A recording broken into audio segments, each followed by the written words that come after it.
Welcome to the Supercast. I'm your host, Superintendent Anthony Godfrey. She was a star athlete at Herriman High School with 16 state titles in track and field. Kaysha Love was also named the Gatorade Athlete of the Year her senior year at Herriman High.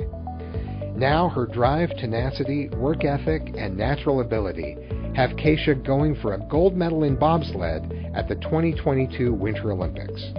On this episode of the Supercast, Kaysha Love joins us virtually from the Olympic Village in Beijing, China. She talks to us about how her experiences at Herriman High School, along with a fierce, competitive nature, prepared her for competing on the world stage. It is an inspiring conversation with Kaysha that you don't want to miss.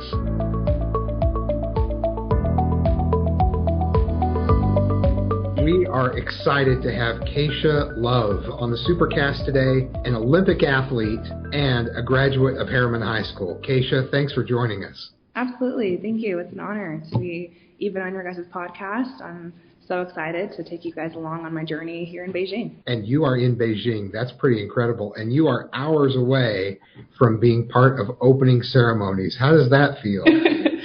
It's so surreal. I will say I've been out here for about a week now, and like up to this point, everything kind of just felt like unreal. Like it didn't really hit me that like we were like at the Olympics. And yesterday I actually got my first experience to have like unofficial training. I got my first training runs on the Olympic track, and that's when it finally hit me. And then this morning when I woke up, I just realized like today's the day. Like it's opening ceremony day, and this is a day that I've been waiting for so long, and it's just like one of the many steps and one of the things that has just been in my goals and in my prayers, and to actually finally have the day be here is just, it's such an exciting feeling. And then on top of it, in LA, we had team processing where we were able to like try on our gear, and it kind of gave us like a little like taste of what like opening ceremonies was. So trying on the gear there was just so exciting. So I'm very excited to be in opening ceremonies and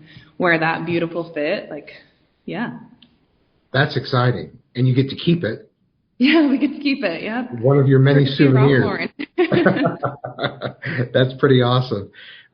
So tell me, what have they talked to you about leading up to opening ceremonies? What kind of instructions have you received about that? So, I mean, there's definitely lots of different things that I think that other Olympic Games didn't have to necessarily deal with the exception of like the 2020 Games. There's lots of COVID protocols that we have to follow. We're constantly getting PCR tested. That's an everyday, daily COVID test that we're all required to do. And then with opening ceremonies, we were required to take a additional COVID test before and after leaving all of our separate Olympic villages. And then getting there, they've also kind of broke down of little sections of like, hey, we have like snack things here. It's going to be a long day.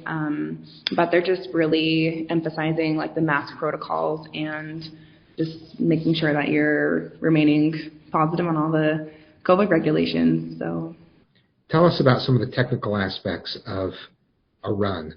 How far do you run when you're just starting out? How fast do you get going?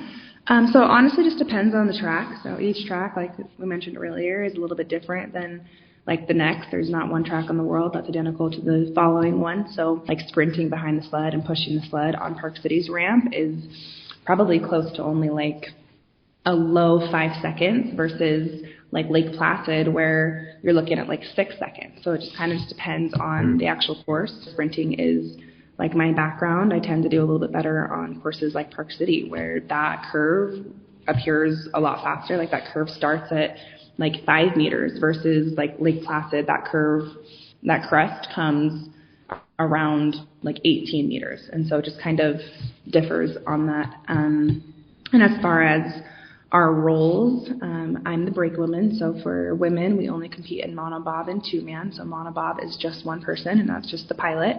And then the other discipline is two-man. And my pilot's in front, and then I'm in the back as the brake woman. And basically, my job and my duties as a brake woman are to like accelerate the sled as fast as possible to get us the fastest velocities. The track doesn't get necessarily like faster or slower at the end of the track. Like all the speed that you've generated comes from the very top of the track. Like you can't jump out in the middle of the track and start trying to push again or try to magically like find some extra speed somewhere. Like all the speed and all the times that you're getting is genuinely coming from that push time. So my job is to give my pilot the best opportunity with the best speeds to potentially put down some really good numbers at the end of the track. So once I load into the sled, like then my job is basically like a relay. Like I pass it on to my pilot and she drives down our tracks, and like we mentioned earlier, each track's different, so it's her job to study all the lines of all the different tracks and to make sure that she's fully aware of what lines will be the fastest, what runners to use, how to like efficiently go about the track. And then once you pass the finish line, it's kind of my job as well to be aware of where we're at in the track. I like to count the curves. It helps me know where we're at so I can kind of move one with the sled and one with my pilot. And at the end of the course, as the brake woman, it's our job to pull the brakes. So there's no brakes in the front of the sled. So if I don't pull the brakes, the sled doesn't stop. So yeah, my job is to accelerate it, get us fast velocities, and pull the brakes at the end. Now, I never realized that you would really just be passing it off to the pilot, that you do your part at the start, and then it's up to her to guide you from there. Basically, yeah. Do you use the brakes at all during the race? Absolutely not. No. That's, yeah. I just know what I would do, and I would have my hand on the brake the entire time. It'd probably be like those poor kids at the water slide who get caught in between the hills and have to be rescued down in the middle. You know, they have the sled team coming down to get me to the bottom of the hill. But for sure. So that's a lot of pressure. You've got to make all of that happen within just a few seconds at the start. And like you said, that's fascinating. There's no making it up. If there's not a good start, you're in tough shape. Yeah, absolutely. Stay with us. When we come back, more with former Herriman High track star and Olympic athlete Kaysha Love.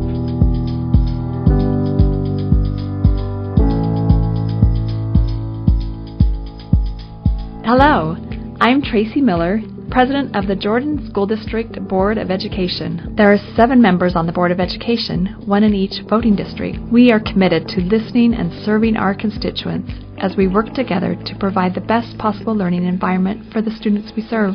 As members of the Jordan Board of Education, we believe it is our duty and responsibility to increase student achievement, provide parents with the choices they deserve and desire, recognize and reward quality in educators, empower school leaders through policy governance and professional development, and communicate with the public, legislators, business leaders, cities, and parents. We invite you to get to know the board member who represents you in your voting district, and to please join us at our monthly board meeting held on the 4th Tuesday of every month, or listen from the comfort of your home on our live stream. For more information and to find your board member, visit jordandistrict.org. With parent and community input and support, we will continue our work to give students every opportunity to succeed in Jordan District schools and beyond. Thank you for your support. We look forward to seeing you soon. Now, you were a sprinter and a gymnast before becoming an Olympic athlete in the bobsled, and you ran at Herriman. So tell me about Herriman's role in your getting here and just your journey through those 3 sports. First, I'll say go Mustangs. Once a Mustang, always Mustang. But yeah, I'll start with gymnastics. So I did gymnastics for 12 years. It was my passion. That was just something that I was just, I don't want to say like born into, but basically like born into. When you do gymnastics that long, like that's kind of all you know. So I ended up quitting gymnastics at the end of beginning of my freshman year of high school. And I kind of just was continuing to get injured a lot, and I was just going through a lot of injuries that like a lot of athletes shouldn't have to like endure, and I was missing a lot of like seasons. Like I would go my whole gymnastics of just looking strong, getting new skills, getting recruited by colleges, and then as soon as it came time to like compete and showcase like all the hard work I had been doing in the fall, I would have some crazy random injury or like an injury that would keep me out for like several months, and that became like frustrating, having to like restart that cycle of being injured, doing really well in the preseason, and then season coming and not being able to actually showcase that stuff. And so that was kind of taken a toll on me, and I was training like 30 hours a week in this sport, just didn't have time for like friends or a social life. And then starting high school, like I had just kind of told my mom, like, hey, I'm scared to start high school. Like I don't have friends. Like all of my gym friends lived in like Bountiful area or like Draper or just like Salt Lake City. Like I didn't have any friends who were going to be in my high school, and I was kind of nervous about it. And so she kind of just mentioned, like, this might be like a good chance, an opportunity for you to like take on a new opportunity, a new sport. So how about we just try track? Like I'm not asking you to like give up gymnastics, but how about we just try both? And so I went out, tried track at Herriman, and I loved it. I loved like the social aspect of it. I actually liked the workouts and the competition and just running and feeling like free in that sense. And so that's when I started taking on track. And then it was my first season at Herriman when I broke the 100-meter state record. And and then from that point forward, like the entire 4 years being there, like Herriman just had a like stacked track team. Like we were like state champions in basically every event. We were state champions in the sprint events. We were state champions in the distance and throws events, and even had some like top 3 medalists in like all the jumping events too. So our track team was just incredible, like as a whole. And so I like looking back at those years, I really owe a lot of like my success and a lot of like who I am as a person to like my high school coach. Like Coach Fletcher was somebody who I, at that moment in time, was like my like father figure, and he was like a coach who believed in me and was kind of being like a pillar of showing me like what it was to be like a successful athlete, how it was to kind of like excel in life period, and also to like be like a very like faithful and spiritual person, and to kind of just be who it is that you want to be. And then just the support at Herriman was just unreal. Like when I look back at my high school experience, just the things that they did for not only like myself, but for like our track team and for like the athletes at Herriman was unreal. Like I remember there was a time where our head coach, he actually, like head coach Garlic, he created like a photo shoot, and that was just so like kind of unheard of for like the high schools at that time, which is nobody was doing like photo shoots for like the track and field athletes. Like for football, of course, like basketball, sure, like those are like our big revenue sports, but for like a photo shoot for track athletes, it's kind of just like a different thing. And so we did the photo shoot, and we show up at Herriman like a week later, and like draped from like the football stadium is this huge like 50 feet by 50 feet like track and field like banner that just had like our whole track team like showcased on this huge banner on the back of the football stadium. And it's just stuff like that. Like they just made it so memorable. And then for us to be like a fairly new high school when I was there, it was like the experience was incredible, and I wouldn't have changed it for the world. But so that's exciting to hear what a great influence those coaches were on you. It's no surprise, but they don't know in the moment just the impact they have, the lasting impact in the life of a student and in the life of an athlete. So that's exciting to hear. Yeah, like I'm still in very close contact with all the coaches that I like worked with in high school. Like still communicate with them to this day. Like I get like weekly text messages from nearly all of them that coached me, and it genuinely just means like the world to me, because they were like huge impactful people to me. And just to know that they continue to support me, like no matter what journey and endeavor I take them on, whether it was gymnastics or track or now bobsled, like they've just been like a very supportful people and villages and pillars in my life. Like it takes a village to like accomplish some of the things that I'm trying to accomplish. And like going back from family to high school coaches to the school and Herriman as a community to my colleges, like people have just been like incredible support systems for me. Tell me about the support you felt as you found out that you were going to be competing in the Olympics, and just leading up to that, from Herriman, from coaches, from friends, from family. Tell me about what that support's been like. Well, the whole journey, like people were just very excited and very hopeful and wishful from like the second I was starting my rookie camp. They were just like, oh my gosh, we're trying this Olympic sport. Like you get a chance to be around like the Olympic USA bobsled team. Like you could have a chance of being at the Olympics one day. And like back in October, I was just kind of like, yeah, I've never been in a bobsled, but yeah, it's exciting. It's an honor to be around all these athletes, but we're just going to kind of take it like day by day. And then as the World Cup started to progress this season, I just started seeing so many like family and friends just kind of come out of like the woodworks, and family and friends who had been there through it all, just kind of telling me like how proud they were and how excited they were, and just kind of like enlightening me on the type of growth that I've had as like a person and an athlete, and like the experiences that I was sharing with them, and how like I was handling things and the things that like God was paving for me. Like it was just a very like emotional and very like exciting experience. Like they,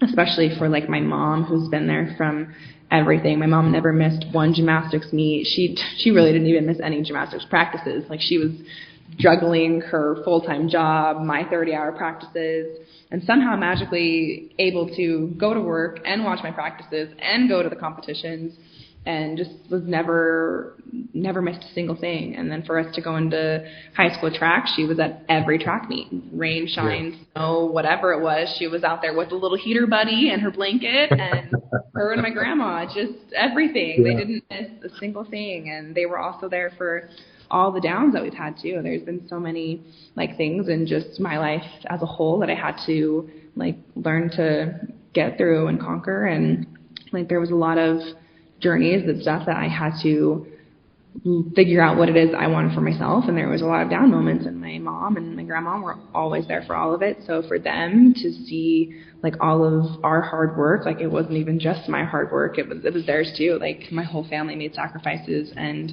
like this dream became like our dream. Like so for me to call them just in tears when I figured out I was going to the Olympics was probably it was so emotional for all of us. We just cried and realized that we were like one step closer to like achieving the things that we all felt and worked so hard for. And then like going back to bobsled, like people are surprised, like, oh, like a year and a half of being in the sport, like that's such a short time to now magically become like an Olympian. And the way I see it is like I've been training for this for the last 8 years for sure, because I feel like track really transitions really well into bobsled, and I just didn't realize I was training for bobsled in these 8 years. I just thought I was running track and trying to be the most successful track athlete I could be. Like little did I know that all of those experiences and journeys and lessons were not for that moment, but they were for the moment I'm doing and living in now. And especially like being in the moment today, I look back and all those things that I wondered why this happened, or how did it happen like this, or like I wanted it to plan out like this and it didn't. I couldn't figure out why. And now looking back, like I'm like, it had to work out like that. Like God had a plan, because things had to fall in motion and had to be prepared for the moment I'm living in today. And those family and friends, especially like my mom and my grandma, but my whole family, honestly, they were there for every step of it. So for anybody genuinely knows like how hard and all the sacrifice and emotions and things that it took for us to get here. I love that you found your Olympic path in your third sport. I've always thought, those 3 sport athletes, can you just throw me one of them? You've got one to spare. Give me one. How proud are you to be walking in the opening ceremonies representing the United States of America? So proud. Honestly, our country is incredible, and the amount of just hard work that not only like the athletes, but just like the people who keep our country afloat and running, and just all those things are just incredible stuff that I can even like put myself in that like category of like representing our country. And I'm not just representing like our country as a whole, but I'm representing like myself and my family and my friends and the cities that supported me, and like all these people. Like it's a village that got us here, and it's just going to be like a very overwhelming feeling. And I'm just incredibly proud that our selection committee has selected me to be that person that represents our country in the sport of bobsled. Like it's honestly just an honor, and to just be like a part of this incredible experience is just something that I can't even like fathom to put into words. I will say that going into opening ceremonies, like I'm not even like allowing myself to kind of put of like, oh, it's going to feel like this, or it's going to be like this. Like I genuinely just want to take it in for what it is, whether that emotion is like excitement or like tears of joy or just like straight like proudness. I don't know what I'm going to feel in that moment, but whatever it is I'm going to feel, like I just want to have that genuine feeling of, okay, I'm not putting any expectations on it. This this is meant to feel, and this is where I'm meant to be. So I'm very excited to feel whatever emotion it is that I feel when I walk into that stadium tonight, but I'm excited for whatever is to come. It is a moment that's just going to take over. It's going to be what it will be, because it's going to be powerful. For sure, it is. It's going to be so powerful. Mm-hmm. There's a lot that's led up to this. You've got a lot of people cheering you on. I will be screaming at the top of my lungs, that's for sure. So we're all really excited for you. And I'm thrilled that you took the time to talk with me today. Absolutely. It's just so exciting to talk with you as opening ceremonies is just a few hours away, and big moments for you are coming in just days. So congratulations on everything you've done to arrive at this moment, and for who you are and all the support you have. Is there anyone you want to shout out to before we finish? Honestly, just my whole family. And I have to shout out my puppy Angel. She's been holding me down the whole 8 years I've had her. She's incredible. She's my emotional support puppy. I actually took her to school with me, and she came to some track meets. She always came to practice, and she's doing great. My mom is watching her right now. But could you outrun her? Can you outrun her? Actually, my puppy is fairly fast. There are some times where I'm a little surprised. Okay, I'm moving at a good pace, and your little legs are keeping up. She's all right. She's impressive, and plus she's 14 years old. So for her to be as old as she is and just killing these track workouts I take us on, she's incredible. That's exciting. That's cool. So my puppy, my mom, my grandparents, my dad, my sisters. My sisters have been great role models, and they've been amazing. And and all the other people that have supported me. I can't do it without any of them. All friends, family. Well, I wish you the very best. Have a great time, and we'll be watching, that's for sure. Thank you so much. I really appreciate it. You can cheer Kaysha on as she goes for gold in women's bobsled this Friday and Saturday, February 18th and 19th in Beijing. Thanks for joining us on another episode of the Supercast. Remember, education is the most important thing you'll do today. We'll see you out there.